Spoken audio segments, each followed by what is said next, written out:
This summary is about the book How to Be Disciplined by Sheldon Howe. In this book, you will learn about setting clear goals, developing a productive routine, embracing self-control, practicing mindfulness, learning from failures, and the power of consistency. Now, let's explore these ideas in detail through a story that might change the way you look at your own life. It was a cold winter evening. Rithik, who lived alone in a small flat in Delhi, was feeling frustrated with his life. His job was going okay, just decent enough to get by. But deep inside, he felt a hollow emptiness. He felt like he wasn't achieving anything significant or big in his life. Often he would sit and wonder, what is it that I actually want? One night, while he was lying on his bed aimlessly scrolling through his mobile phone, his eyes stopped on a book review. The name of the book was How to Be Disciplined, and the author was Sheldon Howe. What a useless topic, he mumbled to himself initially.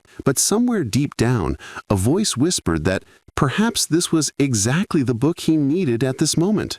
Impulsively, he ordered the book online immediately. 3 days later, the book was in his hands. Rithik thought, let's see why this book is so popular. He took the book and went out to his balcony. A cold breeze was blowing, and a cup of hot tea rested on his table. He opened the book and began reading the first chapter. The first chapter was titled, Set Clear Goals.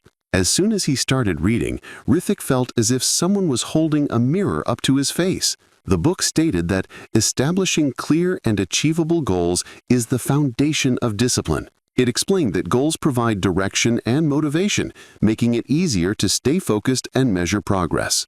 Rithik couldn't understand why such a simple concept had eluded him for so long. He often dreamed big dreams, thinking that one day he would start his own company or become an expert in digital marketing. But he had never planned his goals in detail. He glanced at the next paragraph in the book. It read, "If you don't know where you're going, you'll never get there." This single line shook him to his core. It's true, he thought. I always think I need to do something, but I never know exactly what that something is. He closed the book, got up from the balcony, and went inside. He chose the quietest corner of his room and sat down with his notebook. He decided that for the first time in his life, he would create clear goals. He wrote down his first line. I need to focus on my fitness.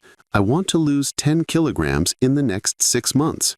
I need to complete 3 advanced courses in digital marketing. I must read 5 new books every month. After writing this down, he closed the notebook and felt a strange sense of relief. Doing this wasn't easy, but for the first time, he had written his goals with absolute clarity. The next day, when he woke up in the morning, he tried to start working on his first goal. He had set his alarm for 6 a.m., but when the alarm rang, he immediately hit the snooze button. Just 5 more minutes, he told himself. He didn't even realize when those 5 minutes turned into an hour. When he finally opened his eyes and looked at the wall clock, it was already 7:30 a.m. Oh man, I couldn't do it today either, he said to himself in anger. Then he remembered the book. He took it out and read the first page again. There was a line that said, failure is a part of the process. Don't be discouraged by small setbacks. Focus on getting back on track. He smiled to himself and said, well, the book already explained this beforehand. No problem. I'll get it right starting tomorrow. That evening, he did something else. He put up a large chart on his room's wall and wrote his goals on it. Next to the goals, he drew small boxes. Every time he completed a task, he would tick a box. Slowly, over the next few days, he started building the habit of waking up early. He went to the park for jogging for the first time. Feeling the cold wind in the park and seeing other people running, he realized that he had to get serious about his life. Coming back home, he read the next part of the book. It said, break your goals into smaller, manageable steps. A big goal can feel overwhelming, but small steps are easy to achieve. This makes sense, he thought. He decided to divide his fitness goal into tiny tasks. For the first week, he would jog for only 15 minutes. The second week, 20 minutes, and then gradually increase it to 30 minutes. The first chapter of the book had become a guide for his life. He would read it repeatedly and try to apply it. But life isn't that easy, is it? One day, his mother called. She asked, why haven't you called in the last 2 weeks? We're so worried here. Ritik suddenly realized that he had become so lost in his goals that he had stopped talking to his family entirely. He immediately called his mother back and listened to her intently. He thought that perhaps setting clear goals didn't just mean career and fitness, but also balancing his relationships. He took out his notebook and added one more line. 4. Call parents every week and spend time talking to them. In this way, Ritik's life began to change slowly. Every night before sleeping, he would review his day. If he missed a task, he would add it to the next day's list. The first chapter had taught him that goals aren't just for writing down, they're meant to be lived. He learned that goals gave his life direction. But the story doesn't end there. Ritik understood that this was just the beginning. The first chapter was merely a glimpse. He had to read the rest of the chapters and work on them. Now watch how this book changes my life, he said to himself with a smile. In the following days, Ritik had done a good amount of work on his initial goals. He felt his life was slowly getting back on track. Many boxes on his wall chart were ticked, and every tick gave him new energy. He thought it was time to read the next chapter. After dinner, he sat in the small corner of his flat with the book in front of him. He removed the bookmark and turned a page. The second lesson was, develop a routine. Reading this, he felt that this was the very thing that had always been his biggest weakness. His life was so chaotic that nothing ever went according to plan. Sometimes he stayed up late at night. Sometimes he woke up late in the morning. Weekends would just pass by aimlessly. The book stated, creating a consistent daily routine helps in building habits that reinforce discipline. A structured schedule minimizes distractions and promotes productivity by allocating specific times for tasks. Ritik read every word carefully. He realized that if he truly wanted to bring discipline into his life, he had to adopt a strict routine. He told himself, making a routine doesn't mean life will become boring. It means I will learn to use my time correctly. He immediately picked up his notebook and wrote down his perfect routine. Wake up at 6 a.m. Exercise from 6:15 to 7 a.m. Breakfast until 7:30 a.m. Work time from 8 a.m. to 12 p.m. A 1-hour lunch break. Work again from 1 p.m. to 5 p.m. In the evening, 1 hour for himself, reading, learning skills, or reflection. Sleep by 10 p.m. Planning the routine was easy, but following it? Ritik knew that was the hardest part. He thought, let's try from tomorrow. The next morning, when his alarm rang at 6 a.m., he felt the same urge as the first day. He hit the snooze button for a while, but then he remembered that he couldn't go back to his old habits now. He quickly turned off the alarm and stood up from his bed. He set a timer on his phone and started exercising according to his routine. Initially, his body struggled to wake up. Every minute, he felt like going back to sleep, but he remembered the part of the book that said, habits are hard to build initially, but consistency makes them easy over time. The first few days were full of struggle. Sometimes, while sitting for breakfast, he wondered if creating a routine was the right decision, but as the days passed, he started enjoying the routine. The best effect was on his productivity. Now, when he sat down to work, his entire focus was on the task. He knew he had already allocated a time slot for everything, so he would have time to do everything properly. One day at the office, his manager said to him, Ritik, the amount of work you've done in the last week is something hardly anyone else has achieved. Are you all right? Ritik smiled and said, Sir, just getting into some discipline. When he returned home that evening, he realized that a routine isn't just a method to manage time, it is a medium to make life better. In his free time, he started reading new books. Every night before sleeping, he would review his daily schedule. However, life wasn't entirely straight and narrow. One Sunday, his friend Rahul called. Brother, are we going to watch a movie today? Ritik was confused. A movie meant his evening study time would be missed. But then he thought, does a routine mean I stop enjoying my life? Sometimes taking a break is necessary too. He learned a new thing. Routine doesn't mean strict rules, but balance. In the following days, he made his routine more flexible. He added free time slots to his schedule. This was the time when he could do anything, talk to family, hang out with friends, or just rest. The book had another interesting line. A rigid routine can sometimes feel like a burden.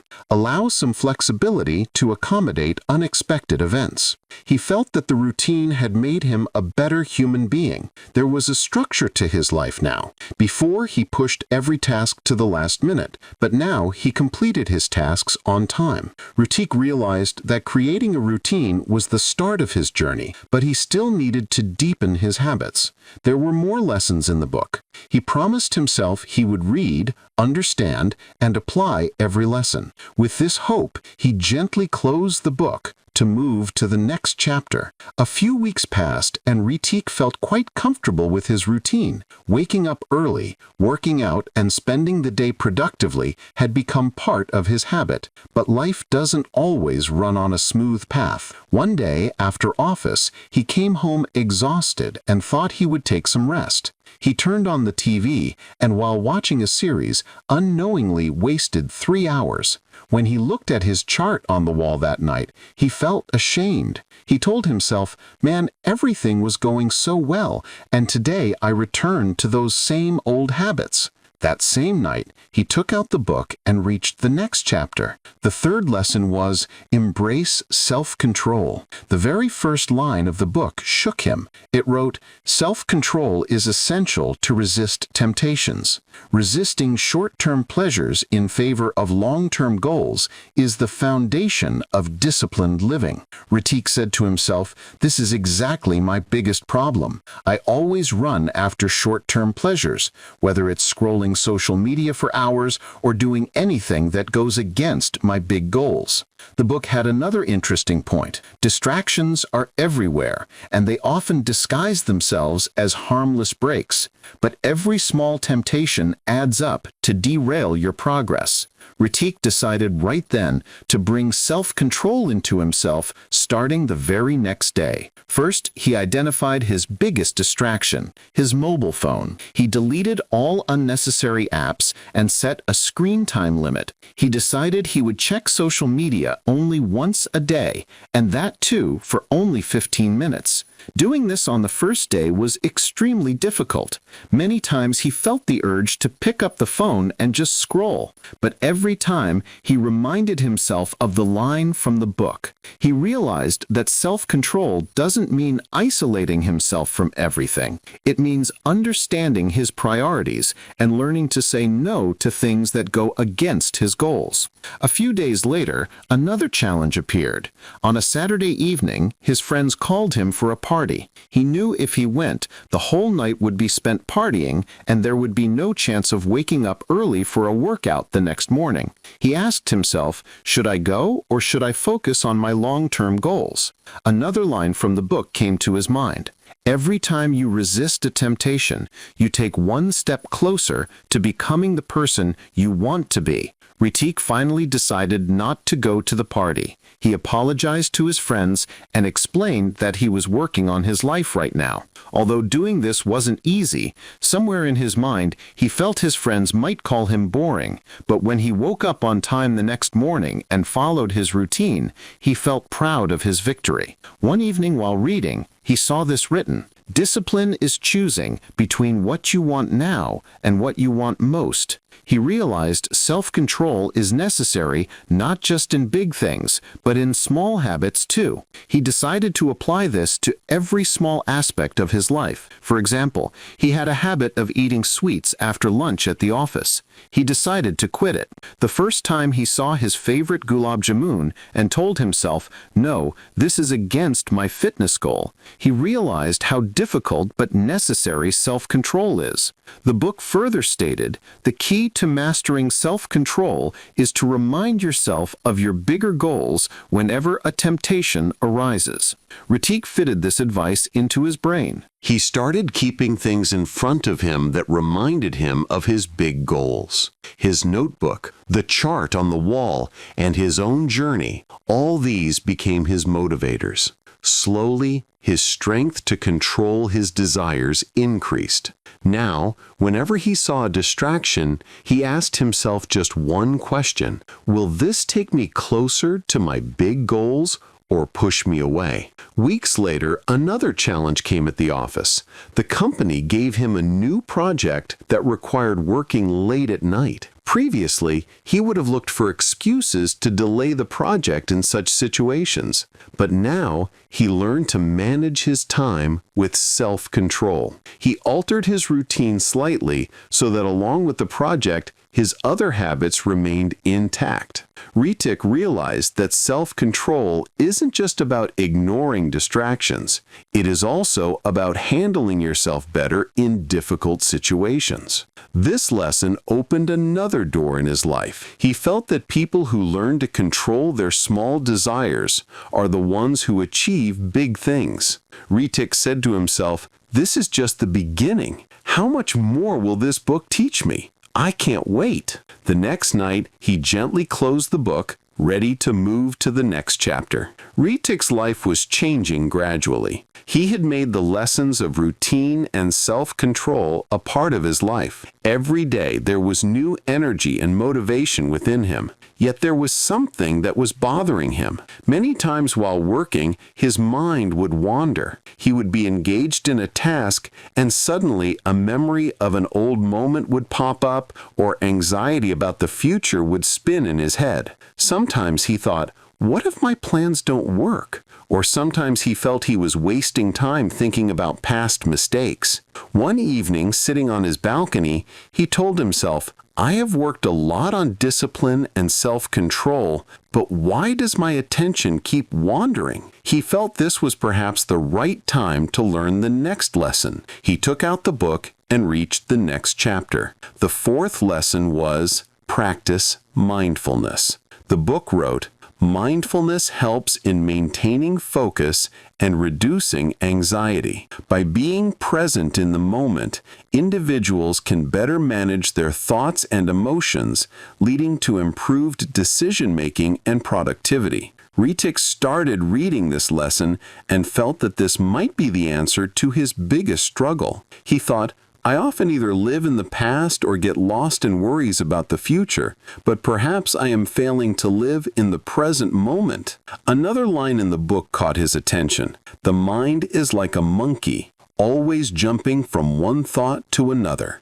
Mindfulness helps you tame this monkey and bring it to the present moment. Ritik decided to implement this lesson immediately. The next morning, after finishing his workout, he started a new practice. He looked up on the internet how to do mindfulness meditation. He chose a quiet spot on his balcony, closed his eyes, and started taking deep breaths. For the first few minutes, his mind ran in every direction, sometimes worrying about office work, sometimes remembering an old argument. But he told himself, let whatever thoughts come, I will focus on my breath. Slowly, he felt his thoughts slowing down. As he took deeper breaths, his mind became calmer. For the first time, he felt like he could control his mind. The book said, mindfulness isn't about stopping thoughts. It's about observing them without judgment and gently bringing your attention back to the present moment. He made this practice a part of his daily routine. Every morning and every night before sleeping, he would meditate for 10 minutes. The effect started showing on his entire life. When he worked at the office, his focus was better than before. If his attention wandered, he would take deep breaths for a few moments and prepare himself to focus back on work. One day, a big project arrived at the office. The team lead told everyone that the work would be very difficult and the deadline was tight. People in Ritik's team panicked. but he kept himself calm. He used his mindfulness practice. While others were talking frantically, Ritik silently made a plan. He divided his share of the work into small parts and set a task for each day. Seeing his calm and organized approach, the team lead praised him. He remembered another line from the book: mindfulness not only helps you stay calm under pressure, but also helps clarify your thinking and make better decisions. Mindfulness affected his personal life too. Earlier, when he was with friends, his attention was often elsewhere, but now he remained fully present in every conversation. He realized that when you give your 100% attention to your close ones, relationships become stronger. One day, he called his mother. While she was talking, he promised himself he would listen to every word carefully. Previously, he would just say, "Yeah, okay," and end the call. Now he responded to her words and tried to understand her emotions. The biggest impact of mindfulness was on his anxiety and stress. Earlier, he would get upset over small things, but now, whenever he felt stress, he would take a deep breath and remind himself, "I am in this moment. What is happening now is the truth. Everything else is a game of my mind." There was another line in the book which he wrote and pasted on his workspace wall. "The present moment is the only place where life truly exists. Learn to live in it." Gradually, mindfulness became a part of his life. He felt that this single practice had brought depth to his thinking, work, and relationships. Now he lived every day with open eyes and an open heart. Ritik understood that mindfulness isn't limited to meditation. It can be present in every moment, when you are eating, working, or talking to someone. One evening, sitting on the balcony, he looked at the sky. The sun was setting and the clouds had turned a soft orange. He felt that moment completely. Before, he would ignore these small things, but now he realized that these moments make life beautiful. The lesson from this chapter had changed his perspective. He told himself, "If I learn to live every moment with attention, perhaps every challenge in life will become easier." And with this promise, he closed the book for the next chapter. Ritik's life was getting on track. With the help of mindfulness, self-control, and routine, he felt more productive and calm than ever before. But life doesn't stay the same all the time. Sometimes, despite doing everything right, things go wrong. This was his first big responsibility. He had planned everything, paid attention to every small detail, discussed with team members, and was fully confident of finishing the work on time. But as the deadline approached, things started falling apart. Some team members missed their deadlines, and Ritik's own work started lagging. He felt pressure many times greater than the effort he put in. On the day of the deadline, the project remained incomplete. His manager called him to his cabin and expressed his displeasure. Ritik was very angry with himself. He thought, "I worked so hard, yet I failed. Maybe I am not made for this work." That evening, he came home and sat on the balcony. It felt as if all his hard work had gone to waste. He picked up the book and went to the next chapter. The fifth lesson was, learn from failures. The very first line forced Ritik to think, failure is not the end. It's a stepping stone to success. Discipline involves learning from setbacks rather than being discouraged by them. The book continued, every failure carries a lesson. It's up to you to find it and use it to grow stronger. Ritik closed the book for a moment and thought, can I learn from my failure? Is this really an opportunity to make myself better? For the next few days, he reviewed his project carefully. He thought about what had gone wrong. He found that he had overlooked some small details. For example, he forgot to do regular check-ins with the team and often tried to handle the work himself instead of delegating it properly. The book said, Failures often happen because of overlooked details. Reflect on your mistakes not to blame yourself, but to improve. Ritik accepted his mistakes. He promised himself that next time he would prepare better, but at the same time, he reminded himself that failing in one project didn't question his entire capability. He repeated a line from the book to motivate himself. Failure is a detour, not a dead end. It's a chance to refine your strategy and come back stronger. Next week, another project came to the office. Ritik immediately started applying the things he learned from his mistakes. He maintained better communication with the team and solved every small problem right at the beginning. Slowly he realized that instead of fearing failure, he should view it as a challenge. He felt that behind every failure, a lesson is hidden. Another incident gave him a chance to understand this lesson more deeply. He had been following his habit of waking up early for the last few weeks, but one day, due to staying up late, he failed to wake up in the morning. He thought, am I returning to my old habits again? Before, he would have cursed himself, but now he adopted the book's advice. He told himself, this is just a matter of one day. I can return to my routine from tomorrow. The book said, discipline is not about being perfect every day. It's about bouncing back after setbacks.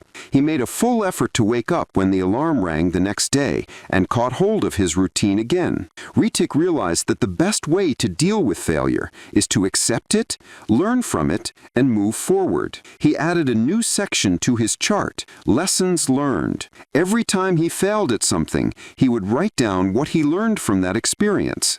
A few weeks later, Ritik's manager called him. He said, Ritik, there has been a tremendous improvement in your work. The project you failed in taught you a lot, and that learning is visible in everything you do. Ritik smiled. He felt that failure, instead of breaking him, was making him stronger. The book had another point. Resilience is built through failures.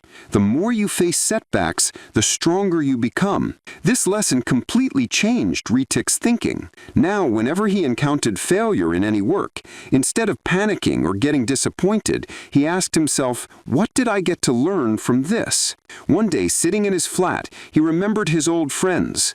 The friends who used to tease him by calling him a loser whenever he failed at something. But now he knew that failing isn't a weakness. He told himself, failing is necessary. Without failing, I would never learn. That evening, he opened the book again. He knew the next chapter would have something special for him. But this time, before closing the book, he read the page one last time, which reminded him repeatedly, failure is just another step on the path to success. Keep stepping forward. And he promised himself that he would embrace every failure and move forward by learning from it. Ritik had made the 5 lessons of the book a part of his life. Every new lesson made his thinking better. He had seen himself change a lot. The man who previously blamed himself for every small failure had now taught himself that falling is necessary, and rising after falling is even more important. But his journey wasn't complete yet. The final chapter of the book increased his curiosity. He opened the book again. This was the word that mattered the most in his life now. He realized that all his efforts, whether setting goals, making routines, adopting mindfulness, or learning from failures, only work when they remain constant. The book stated that a one-time effort changes nothing. Real change comes when we take small steps every day and continue doing them. The final lesson was consistency.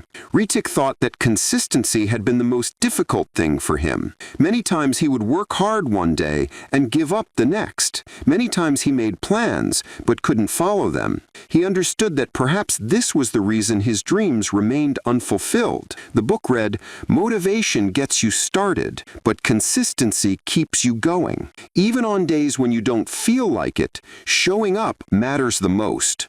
Ritik took a deep breath. He understood that consistency is a habit, and to build it, one has to work hard every day. He promised himself that he would take a step every day, no matter how small. The next day, he made his routine even stricter. Along with waking up early, he gave a new form to his day's planning and dedication. He decided he would work on his fitness for 30 minutes every day, no matter how tired he was. He made a timetable for his work, too, so he wouldn't miss miss any deadlines. In the beginning, this wasn't easy. There were many times when the alarm clock rang and he just lay in bed. Many times while getting ready for a workout, excuses started forming in his mind. But every time he reminded himself, consistency is most important. If I give up today, it will become harder tomorrow. Gradually, he felt these small steps were taking him in a new direction. One day at the office, his manager gave him a big project. It was the same kind of project he had failed at a few months ago. But this time, instead of fear, he had confidence inside him. He told himself, "This time I won't just make a plan, I will consistently follow it." Ritik started the work by breaking it into small parts. He held regular meetings with his team and took feedback on everyone's work. He made a timetable for himself and completed every task on time. Whenever his attention wandered or he felt tired, he took a deep breath and told himself, "Just one more step, just one more try." Slowly his work began to finish on time and without any major errors. His team members were also inspired by his consistency. On the deadline day, the project was completed and his manager couldn't stop praising his hard work and leadership. Ritik realized that the effect of consistency wasn't limited to his work. It began to show in every aspect of his life. He continued working on his fitness the same way. Before, where he would exercise for a few days and then quit, now he dedicated 30 minutes to himself every day. His body and mind both felt stronger and more energetic than before. Ritik saw that consistency impacts not just big things, but small habits too. He decided that every night before sleeping, he would read a book, even if it was just one page. One day when he went to meet his old friends, they said, "You have changed a lot, Ritik. Earlier, you used to worry about every small thing, and now it seems like you know how to handle everything." Ritik smiled and said, "This change happened slowly. I just took a small step every day and maintained consistency." He told his friends about the book's lessons. He said consistency means you keep a promise to yourself every day. It's not necessary to be perfect every day. It's just necessary that you keep trying every day. That night, when he returned home, he read the last page of the book. It said, "Discipline isn't the goal, it's the journey. Keep going, and you will find that success becomes a habit, not a destination." Ritik closed the book. He realized his life had changed now, but he also understood that this journey would never end. Every day would be a new challenge, a new lesson, and a new opportunity to make himself better. He placed the book on his table and looked out the window. The moonlight was lightly illuminating his room. He took a deep breath and promised himself that he would never leave this journey, because now he knew that real happiness isn't in reaching a destination, but in living the journey with full honesty and hard work. And Ritik's story didn't end here. This was just a new beginning. So in this book, we learned that discipline isn't about punishment, but about clarity, routine, and resilience. By setting clear goals, embracing mindfulness, learning from your failures, and staying consistent even when you don't feel like it, you can transform your life just like Ritik did. If you apply even one of these lessons in your life, you will start noticing a real change.